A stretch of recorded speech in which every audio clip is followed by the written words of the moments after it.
visits. So, now you have all these great case studies and thinking about it. How do you get involved? Some of you already are, and that's great. The biggest part is selling your boss, getting support from your colleagues, and including your employees and the fact that you're doing it. It's so funny. I'll talk to employees and I'll go, you guys have the greatest Twitter account. And they'll be like, really? Yeah. So share the information that you're on Twitter. Encourage them to participate. It only helps strengthen, given right protocols, it only helps strengthen the culture and develop a social media strategy. Dog with a bone. Convincing your boss sometimes is a harder sell than other times, but the points you need to take away from this is, if it's a hard sell, you really need to know that social media does have, as we saw with Blendtec Blender, it has a direct effect on your website presence. It helps you with your search engine results.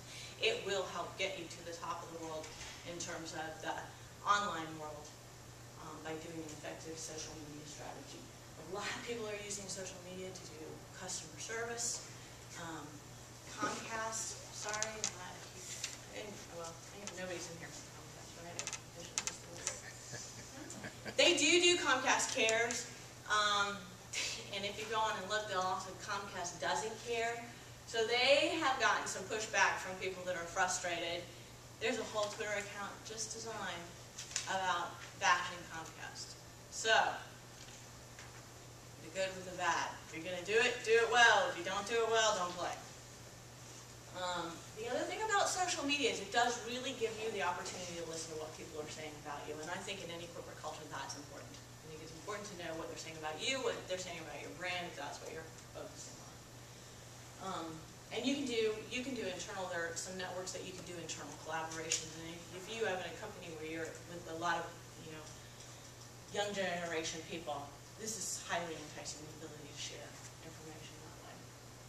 So what are your goals? Your goals when you do a social media campaign are to get people to fan you and follow you, and to share with you and engage with you. It's not really about just feeding them information. I always love, I get this comment all the time. People will come up to me and they'll say, how do you do social media? We have a Facebook type, but nobody ever says anything to us. They don't talk.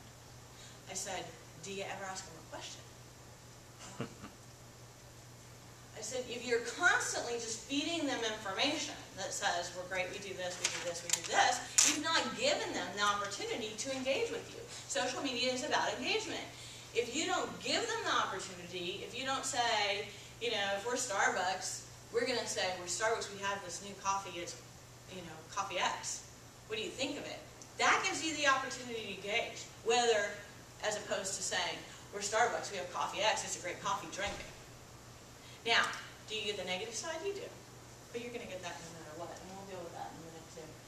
Social media also gives you the opportunity to establish your expertise, to highlight your culture, and to share your vision and goals. So how do you set it up? The best thing from a corporate standpoint is really designing a protocol. What it is you're going to say and what you're not going to say. Some companies, especially those that are running Facebook, will go so far as to put their protocol right on their wall. This is Company X's Facebook wall. We encourage you to participate and engage. These are the guidelines by which you may do so. If your posts fall outside of these guidelines, we reserve the right to remove them. So if you get bashed, you just pull it down. You can delete it. As any administrator for any account, you can delete it. So I highly encourage you, when you engage in social media, have a really good idea of what the protocols is for what you're going to do, and then what your focus is going to be. Who's going to represent you? Man, make sure it's somebody that's really witty and can think a little bit out of the box. Mix it up. And it can't all be just about company or you. Set the goals and continually evaluate them. Social media is a moving dog. Sometimes it's a moving dog with fleas, and you constantly have to be changing because it really takes on a life of its own. And so you may start out over here saying, okay, we're going to do this, and it's not happening. Okay, well that's so here. So it's constantly about reevaluating that goals. And just because it doesn't work the first time doesn't mean it may not work others. Some people will do great tasks. They're like, we're going to run this great campaign on our Facebook, but nobody's playing. And I'm like, well, how many followers do you have? 5. Maybe you should work really hard on getting more followers and then run that campaign again, because 5 people aren't going to have the impact that 100 people are. So it's really about, it takes some effort when you launch one to get fans to follow you, people to like you. But definitely, the things that work, Blase does not work. Not sharing does not work. Being proprietary does not work. What does work is being witty. Sharing, even if it's $100 or $1.6 billion mistake, sharing. You got a million followers out of that. Convey your culture. Think out of the box. Ask questions. Provide answers. One of the other big things I see with companies or people is they'll put up a social media site and they'll do really well and they'll go, oh, nobody's talking to me, and then they'll stop. It's really not that no one is talking to you. They're all following you. You might not be engaging with them at the level they want you to engage. In that case, I challenge you to redefine what your objectives are. I have some really basic rules for engagement. It's a 20-40-40 plan. 20% really is about sales. It's about selling you, your company, your brand, whatever.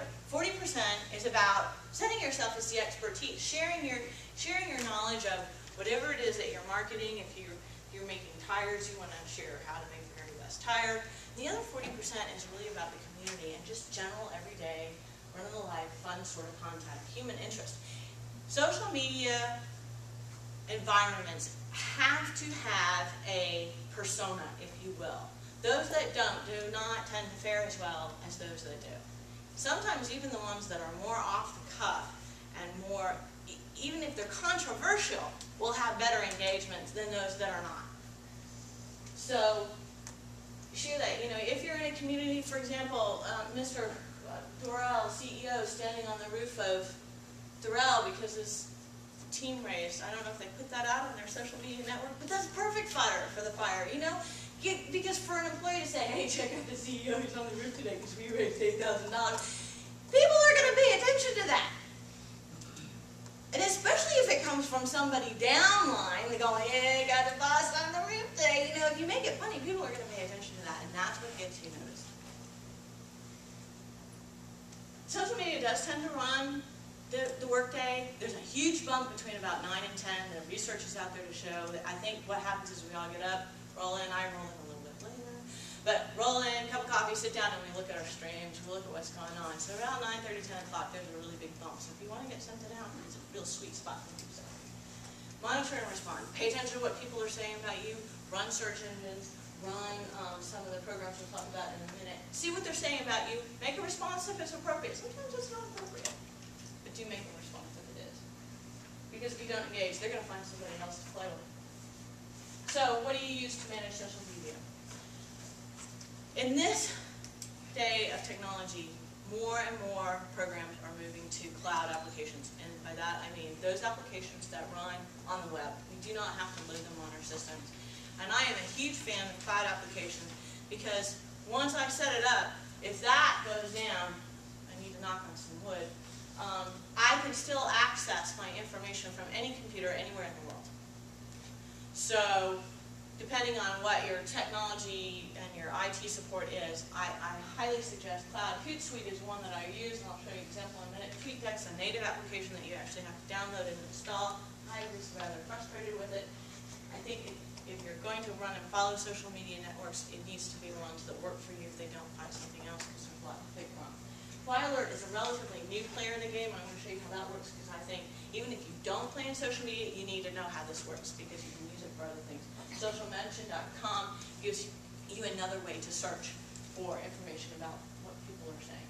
In my Hootsuite panel, I alluded to the fact that I feel some days about the stock traders that follow. So this is what I watch through my days. And this is only one panel. If you notice, there's 7 or 8 panels up there. So I click the tab and I have a whole new set of stream boxes that I follow. Hootsuite is a cloud application. Works really well. And that covers Twitter, LinkedIn, Facebook. You can add all sorts of your media accounts to that and manage them from that point. FlyAlert, something that recently came through my Twitter feed. Check it out. This is one of the most powerful programs I've seen in a long time. If you don't engage in social media, but you need to find out what people are saying, or you're sourcing candidates, or you're looking for people, I highly encourage you to check this little program out. Real simple to log into. If you have a Google account, it's a no-brainer. You just say click on my Google and you're good. If not, you can set up a basic account. It really takes like 30 seconds. You sign in, and you can set up searches based on any criteria that you want. I have a multitude set up. One of the ones that I have set up is a search for Columbus or Columbus, Indiana, or Columbus, Indiana. I search all of those terms. And that just happened to have been one of the tweets that I pulled. It actually came through LinkedIn. So if you're sourcing people and you're looking for some very specific people, this is an ideal way for you to do it. So it's a fun little program. I'm sorry, it sends it right to your email box. You don't have to go looking for it. You tell them what time you want it. I want everything on Columbus, Indiana at 9 a.m. in the morning, and in your email box it'll be. And if there's nothing there, it's because there was nothing posted.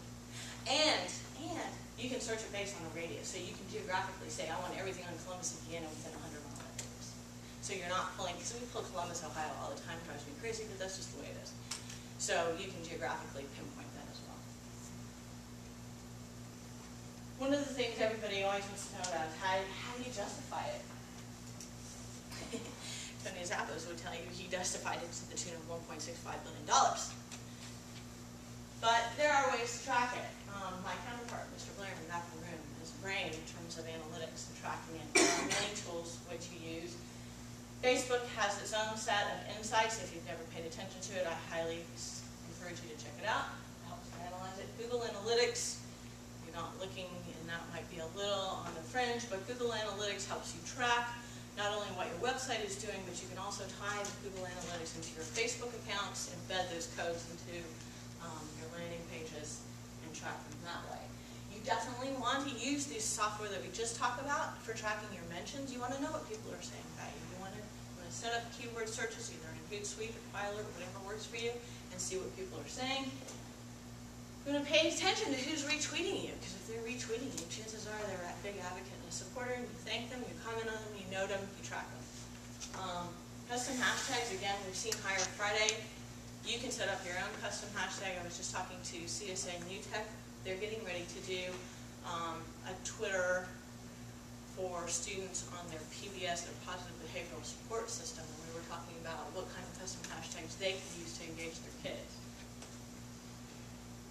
You want to track your hits, be able to do that through your Google Analytics on your website account. Engagement, and follow your numbers or your fans and followers. Be realistic when you start a campaign, or even if you pick up a campaign or a social media network. Those fans and followers, especially in economies like where we live in Columbus, don't tend to go from 0 to 200 overnight. It's a gradual, steady stream, and it is something you have to work at. You can't just put it out there and think that people are going to find you. You have to actively promote people. You have to create that culture that says, I'm here, I'm working, this is what I'm sharing. If you like it, like me on Facebook. If you enjoy what I'm posting on my Twitter accounts, follow me. You get listed and followed. There's a whole list just for Columbus, Indiana. If you have a Twitter account, you can check it out. There are many lists for Columbus, Indiana. And so that provides perfect situation for the Doral Group to promote the fact that their CEO is on the roof, because I'm telling you, that's really important. Oops.